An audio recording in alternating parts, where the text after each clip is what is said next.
Notre genre ne devrait pas influencer notre choix de carrière. C'est pourtant une réalité à laquelle nous avons toujours été confrontés. Bien que de plus en plus de femmes occupent des postes dans des domaines qui étaient historiquement dominés par les hommes, elles restent malheureusement sous-représentées dans les domaines liés aux sciences, technologies, ingénierie et mathématiques. Selon Statistique Canada, les femmes représentent 23% des Canadiens travaillant dans les domaines liés aux sciences et aux technologies. La perception dont les femmes pensent réussir en recherche doit changer. Une manière de réduire ces obstacles qui n'auraient jamais dû exister au départ est d'augmenter la visibilité des femmes qui performent dans le domaine des sciences et technologies. C'est pour cette raison que le Comité intersectoriel en santé durable de l'Université du Québec à Chicoutimi, en collaboration avec MaTV, a pris l'initiative de vous présenter le portrait de chercheuses de l'UQAC. 30% des chercheurs à travers le monde sont des femmes et nous avons la chance d'en accueillir 5 pour cette 3e saison du projet Lumière sur les femmes en sciences qui vont venir vous parler de leur parcours inspirant. Bonne écoute!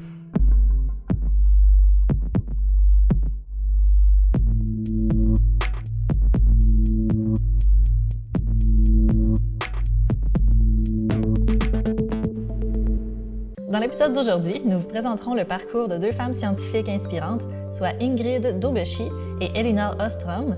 Mais tout d'abord, nous vous présenterons une entrevue avec une chercheuse de l'UQAC, Salmata Ouedraogo. Donc, bonjour Salmata, merci d'être avec nous aujourd'hui pour l'émission Lumière sur les femmes en sciences. Merci beaucoup de me recevoir. Donc, pouvez-vous nous parler un peu de votre cheminement scolaire? Oui, je suis originaire du Burkina Faso, en Afrique de l'Ouest, où j'ai fait mes études en économie et j'ai obtenu une maîtrise en économie de l'environnement avant de venir ici au Québec. Et j'ai fait un PhD ou un doctorat en économie appliquée au développement. Quelle était la réaction de votre famille lorsque vous leur avez annoncé que vous poursuivez vos études à la maîtrise et au doctorat par la suite? Mon père était un homme instruit et c'est des circonstances qui faisaient qu'il devait prendre la place de mon grand-père qui était roi. Donc, il devait arrêter ses études et prendre cette place. Donc, pour lui, l'école était importante. Il nous inscrivait tous à l'école, garçons comme filles. Ça, c'était un élément très important. Mais après, c'était le laisser aller. Et ajouter à cela, n'oubliez pas, les pesanteurs socio-culturels disaient une femme, c'est se marier, c'est s'occuper des enfants, c'est s'occuper de sa belle famille. Donc, il y avait toujours ça que ma mère me disait, mes sœurs se mariaient, je voyais tout le monde se marier. Et moi, je disais tout le temps, non, moi, je ne veux pas vivre cette vie. Moi, je veux être totalement indépendante. Je vais décider de ce que je veux. Donc, dire que j'avais l'appui de mes parents et ma mère, par exemple, oui, ma mère, c'était important. Mais comme je vous disais, je suis déterminée, moi. Et je suis très curieuse. Et mon père disait tout le temps, parmi nos enfants, la personne la plus impolie, c'est Salmata. Parce qu'elle pose des questions, parce qu'elle veut étudier. L'école du blanc a tout changé sa tête. Parce que moi, je disais, non. Quand je lui parlais, on dit, il faut te marier. J'ai dit, non, moi, je veux réussir mes études. Donc, pour vous dire, oui, c'est vrai, c'est pas qu'on m'a poussé pour dire, vas-y. Non. On me rappelait tout le temps que la place de la femme, c'est se marier, c'est faire des enfants. Et je vous dis, toutes mes études, même à l'école primaire, j'avais une bourse pour étudier. Donc, vous voyez un peu, ces bourses m'ont beaucoup aidé. À l'école primaire, j'avais une bourse. Je suis arrivée au collège, au lycée, comme on dit chez nous, au secondaire et l'équivalent secondaire, cégep. J'ai toujours eu des bourses pour étudier. Et ces bourses m'ont beaucoup aidé. J'avais les moyens de ma politique parce que j'avais des bourses. Quelles sont vos motivations à poursuivre votre carrière en sciences économiques? Ah, ça, c'est une bonne question parce que ma première motivation, c'est pouvoir contribuer à la résolution des problématiques sociales auxquelles je faisais face. Par exemple, la pauvreté, l'éducation inclusive, les discriminations face aux femmes. Et moi, je me disais qu'en faisant les sciences économiques, j'allais avoir les compétences nécessaires pour analyser ces problématiques et contribuer surtout à une société juste et équitable. Ça, c'est la première motivation. La deuxième, c'est surtout le fait que je me disais que si j'avais la possibilité de faire la recherche sur ces problématiques sociales réelles, je pouvais contribuer à la mise en place de politiques publiques inclusives. Ça, c'était mes motivations. Et la dernière, je peux dire, je rêvais en fait d'être journaliste, de vulgariser l'économie. Parce que pour moi, l'économie est partout et on en fait tous les jours. Donc, c'est mes principales motivations. Pourquoi vous avez choisi le Québec? Comme je vous disais tantôt, au Burkina, on me disait, mais pourquoi tu vas au Québec? Va quelque part d'autre. Parce que quand j'ai fini ma licence, l'équivalent du bac, j'ai eu une bourse d'excellence pour faire la maîtrise. Parce que je vous disais, il y a beaucoup de discrimination contre les filles. Et moi, pour moi, je devais faire ma place. Je devais être comme les hommes. Donc, j'ai travaillé dur à l'université et j'ai eu une très, très bonne note qui m'a permis d'avoir une bourse d'excellence. Et cette bourse, c'est une bourse de l'Union européenne, des États-Unis. Donc, j'avais $1000 par mois pour étudier au Burkina. C'était beaucoup d'argent. Donc, j'ai fait cette maîtrise. Et quand j'ai fini cette maîtrise, je me disais, je vais aller plus loin. Je vais faire le doctorat. Je vais pouvoir analyser les projets. Je vais faire de la recherche. Et j'ai postulé à des bourses et j'ai eu 3 bourses. C'était impressionnant. J'ai eu une bourse pour aller en Belgique, une bourse pour aller aux États-Unis et une bourse pour venir au Québec. Bourse de la francophonie. Et il fallait faire le choix. C'était un beau problème. Et mes amis me disaient, aux États-Unis, il y a beaucoup de discrimination. Il y a le racisme. Va en Belgique. Et moi, je dis, non, Belgique, c'est l'Europe. C'est proche du Burkina. Je veux aller très loin. Le Québec. Donc, je dis, au Québec, ma curiosité intellectuelle m'a tirée. Parce que j'ai dit, c'est bizarre. Cette province, j'ai lu beaucoup, cette province francophone au milieu d'une mer d'anglophones, comment on y vit? Mais même s'il fait froid, je vais aller y voir ce qui se passe. Donc, c'est des éléments qui m'ont motivée. Et la francophonie, j'avais la possibilité, c'est vrai, d'apprendre l'anglais aux États-Unis, mais je me disais, Salmata, c'est plus facile, tu es francophone, tu viens dans la francophonie, tu pourras, moi je pensais, repartir chez moi, tu pourras étudier, avoir les compétences nécessaires et servir à la francophonie. Parce que mon rêve, c'était de repartir au Burkina ou de repartir en Afrique francophone pour y travailler. Donc, c'était les éléments qui m'ont poussé à venir au Québec. Et si je repars en arrière, je me dis, j'ai fait le bon choix. Comme je vous le disais, moi, je nage comme un poisson dans l'eau. J'ai toutes les libertés que je cherchais en tant que femme au Québec, de mener ma vie comme je la veux. Et puis, je ne regrette pas du tout mon choix. Justement, pouvez-vous me parler un peu plus de votre arrivée au Québec, puis la différence entre votre pays du Burkina Faso et ici? Différence très, très nette, parce que je vous disais, pays développé, pays en voie de développement, Amérique du Nord, c'est très loin du Burkina. Et quand je suis arrivée à Montréal un 17 août, donc pas de choc climatique. Alors qu'avant de partir, on me disait, pourquoi tu choisis le Québec, c'est très froid, pourquoi tu veux aller au Canada, c'est très, très froid.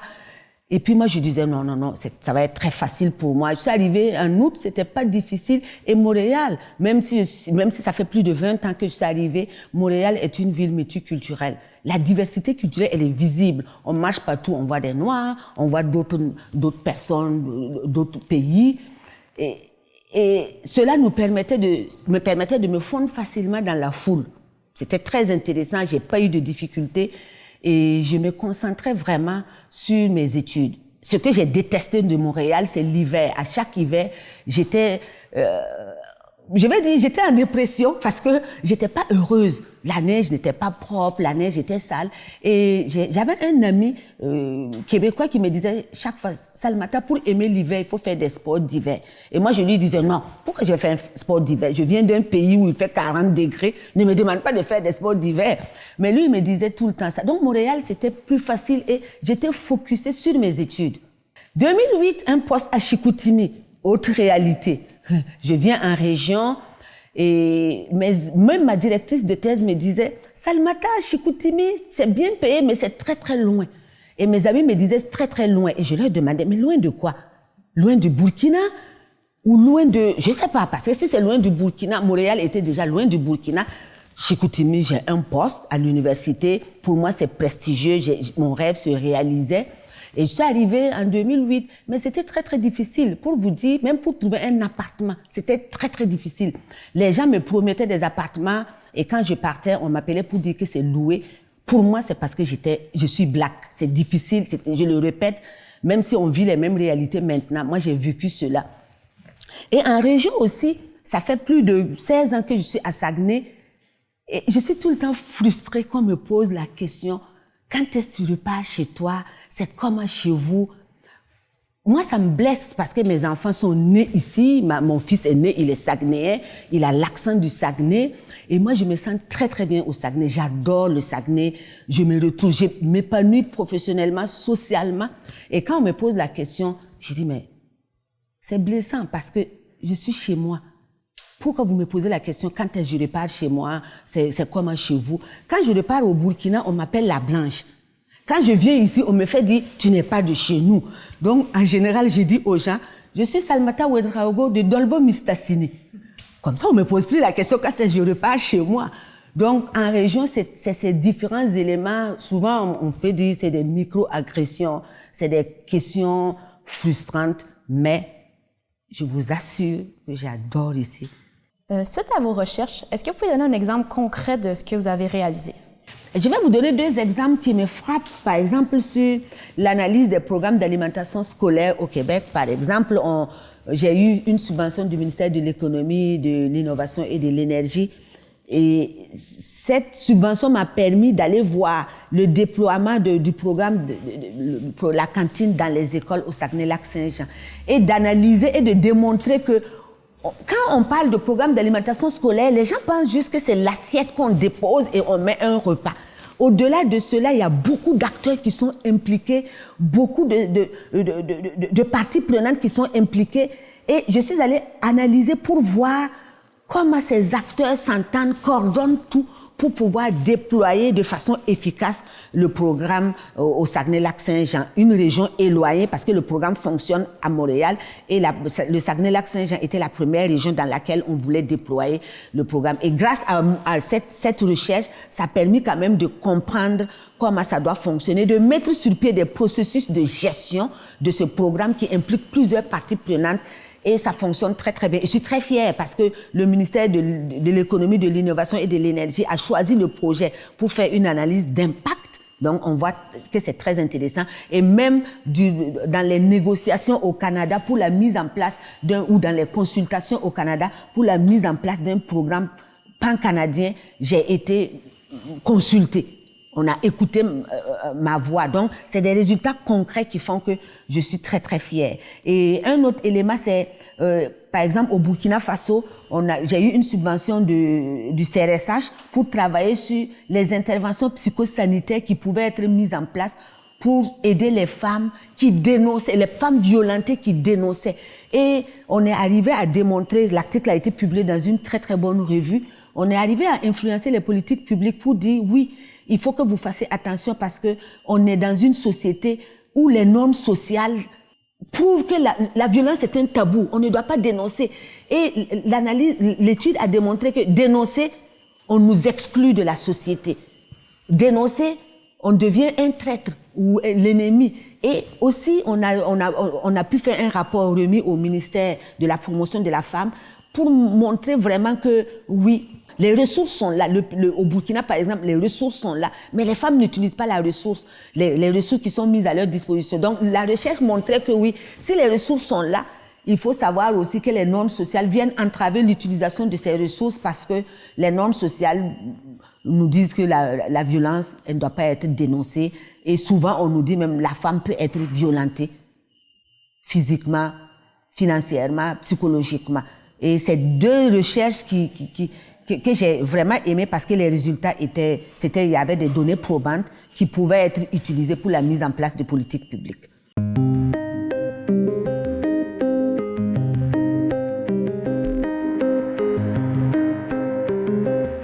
Ingrid Baron-Dobechy est une mathématicienne et une physicienne née en 1954 à Houtalen en Belgique. Dès son jeune âge, Ingrid manifesta un vif intérêt pour les mathématiques. Au lieu de compter les moutons lors des nuits d'insomnie, elle multipliait les nombres par 2 de mémoire, développant ainsi une familiarité avec les propriétés de la croissance exponentielle. À l'âge de 17 ans, elle intégra la Vrije Universiteit Bruxelles où elle étudia la physique. Après ses études de premier cycle, elle effectua plusieurs visites au Centre de physique théorique du CNRS à Marseille, où son travail jeta les bases de son doctorat en mécanique quantique. Après l'obtention de son doctorat en 1975, Dobechi poursuivit sa carrière de chercheuse à la Vrije Universiteit Bruxelles jusqu'en 1987. Au cours de cette période, elle gravit les échelons jusqu'à devenir professeure associée de recherche en 1985. L'année suivante, elle passa la majorité de son temps en tant que chercheuse invitée au Courant Institute of Mathematical Science de New York. C'est là qu'elle fit sa découverte la plus connue, les ondelettes Dobechi. Ces ondelettes sont des fonctions mathématiques spéciales permettant de décomposer un signal ou une image en différentes échelles de résolution. Cette approche permet d'étudier le signal ou l'image à différents grossissements, révélant ainsi des détails à différentes échelles. Les ondelettes de Dobechi ont trouvé des applications étendues dans des domaines tels que la compression d'images, la transmission de données, le traitement du signal et même en médecine pour l'imagerie médicale. Les travaux d'Ingrid Dobechi en neurosciences furent particulièrement pertinents dans le domaine de l'imagerie cérébrale et de l'analyse des signaux neuronaux. Ces méthodes permirent une meilleure interprétation des images cérébrales, ouvrant la voie à des avancées dans la cartographie du cerveau et la compréhension des réseaux neuronaux. Son engagement dans ce domaine témoigne de la polyvalence intellectuelle et de son désir constant d'appliquer les outils mathématiques pour résoudre des énigmes complexes dans des domaines interdisciplinaires. Avez-vous déjà fait face à des difficultés liées à votre genre lors de votre parcours professionnel ou personnel et pourquoi? Et comment vous avez fait pour passer au travers de ça? Je sens toujours que je dois faire plus que les autres, que je dois prouver que je suis femme, noire et compétente et que je mérite ma place. C'est pas du tout un privilège. Je la mérite parce que j'ai tout fait pour l'avoir. Je suis une personne très, très déterminée et je pousse les portes. Et quels que soient les défis, je me dis, chez moi, au Burkina, on dit très souvent que les problèmes ne tombent pas sur les arbres, les problèmes tombent sur les humains. Donc, quand il y a un défi, je me rappelle de ça et puis je dis, Salmata, t'en fais pas, tu vas relever ce défi.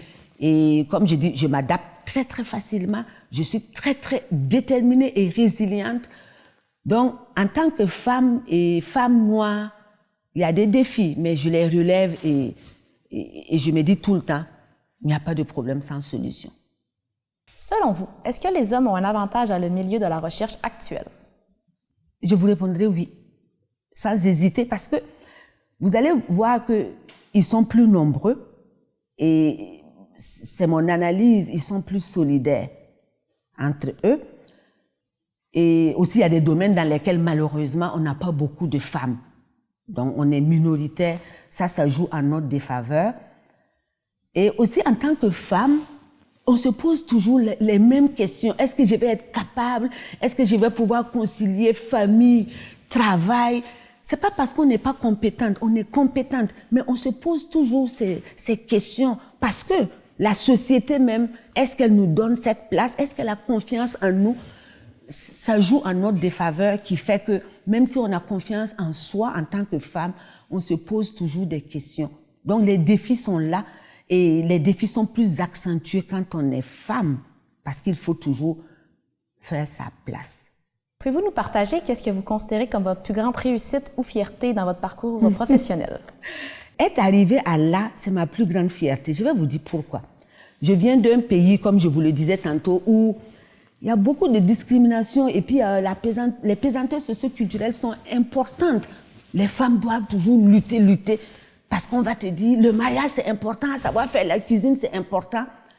Et arriver à là où je suis, c'est une grande fierté. Et un élément que je vais vous faire remarquer, en plus des pesanteurs socio-culturelles, moi je suis née dans une famille polygame. Mon père avait 12 femmes, on vivait tous dans la même maison, avec des dizaines et des dizaines d'enfants.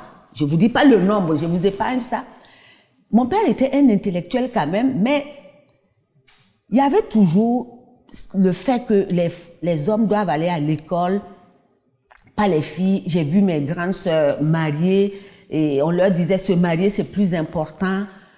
Et si je vois que je suis passée au-dessus de ça, et les dizaines d'enfants de mon père, je suis le seul enfant, d'abord, à avoir atteint ce niveau d'éducation, et de surcroît, la seule fille à avoir fait un doctorat, là, c'est ma grande fierté.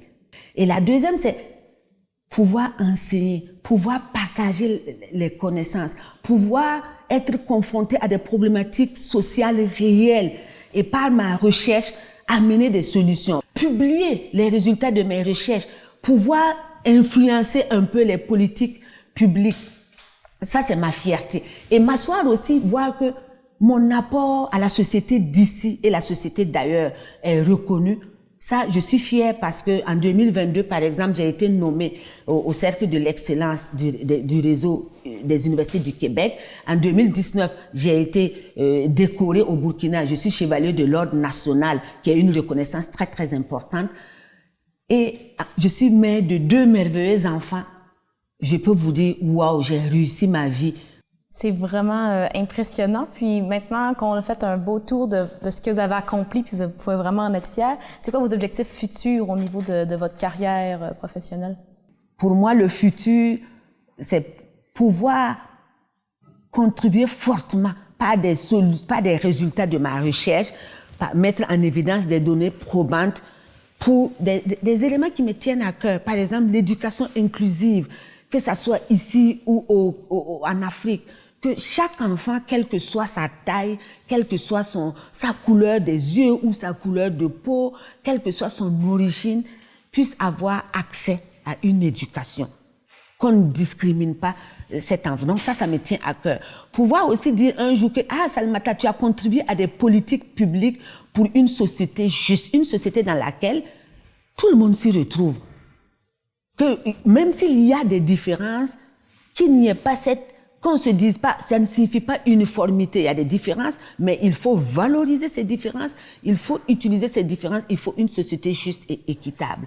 Donc, pour moi, c'est dire un jour que je vais être dans des organisations où je pourrai amener des politiques publiques qui permettent d'atteindre ces différents éléments, surtout la société inclusive, la société juste, une société où on va parler de justice sociale et on va parler d'équité. Parce que l'égalité, vous pouvez me dire, j'y crois pas trop. Je crois plus à l'équité, dire que chacun a ses capacités et on doit tenir compte de cela dans les politiques publiques qu'on met en place. Donc mon futur, je me vois à cette place-là. Quel conseil pourriez-vous donner à des jeunes femmes qui veulent continuer en recherche? Premièrement, d'avoir confiance en elles-mêmes. Parce qu'il y a des domaines dans lesquels on a l'impression, en tant que femme, qu'on n'y a pas accès. On a accès. Et donc, elles doivent être persévérantes. Elles doivent être déterminées et elles doivent prendre leur place. Parce que pour moi, j'ai l'impression que personne ne va nous donner notre place en tant que femme si on ne le fait pas. J'essaie de mon côté surtout de détecter souvent celles qui sont performantes, celles qui ont la capacité de mener la recherche et de leur dire, par exemple, la recherche en économie, je vois dans mes cours en sciences administratives où tout le monde pense que l'économie est très, très difficile. L'économie, c'est des chiffres. Et je dis à ces personnes-là, la recherche en économie, ce n'est pas que des chiffres. Parce que comme je vous le disais, quand on parle de programme d'alimentation scolaire, quand on parle de violence faite aux femmes, quand on parle d'autonomisation, on pense qu'on est loin de l'économie. Non. La recherche en économie, ce sont ces éléments parce que les sciences sociales vous fournissent les outils nécessaires, les modèles et les compétences nécessaires pour analyser ces problématiques réelles et amener des solutions. Donc, je dirais à ces filles-là, vous êtes capables, croyez en vous, poussez les portes, soyez persévérantes. Là où on vous ferme la porte, ne baissez pas les bras. Vous poussez, elle va s'ouvrir et vous allez montrer que vous êtes capables. Et on est capable. Donc, moi, je leur dirais la persévérance et la détermination. Parce que il y a des obstacles, il y a des embûches. Je ne dis pas que les hommes ne font pas face à ces embûches, mais pour nous, femmes, on n'est pas nombreux dans ces niveaux supérieurs, par exemple, et dans certains domaines, on n'est pas très nombreux, par exemple, en économie, comme en ingénierie ou dans les sciences exactes. Donc, on est capable, on doit prendre notre place. Persévérance, persévérance et détermination, et croire en soi. Merci beaucoup, Samalta, d'avoir répondu à mes questions aujourd'hui pour l'émission Lumière sur les femmes en sciences. Merci beaucoup, Laurence. Je vous remercie fortement de m'avoir donné l'occasion de partager mon expérience Et j'insiste encore, être économiste, c'est être scientifique social et résoudre des problématiques sociales. Et merci beaucoup de m'avoir donné cette opportunité.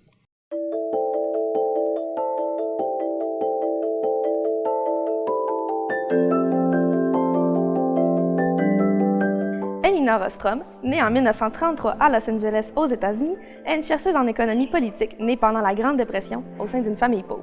Sa mère a fait en sorte qu'elle soit scolarisée à la prestigieuse école secondaire de Beverly Hills, où elle était membre de l'équipe de débat et a participé à de nombreux concours. L'apprentissage de l'argumentation lui a permis de développer son esprit critique et ses aptitudes en résolution de problèmes, compétences qui lui ont été nécessaires tout au long de sa carrière de chercheuse. Elle a gradué en 1951 de l'école secondaire et a décidé de s'inscrire à l'Université de la Californie. Cependant, elle a dû travailler pendant ses études pour payer ses frais de scolarité, étant donné que sa mère ne voyait pas l'intérêt de poursuivre des études universitaires, puisque personne dans sa famille avait fait des études postsecondaires. Tout en travaillant à temps partiel, Elinor a tout de même réussi à obtenir son baccalauréat en sciences politiques avec honneur en 3 ans. Elle obtient son diplôme de la maîtrise en 1962 et son doctorat en 1965 auprès de l'Université de la Californie. Durant ses études postgraduées, Elinor s'est mariée avec le politiste Vincent Ostrom. En 1965, son mari s'est vu offrir un poste de professeur à temps plein à l'Université d'Indiana et elle a décidé de le suivre.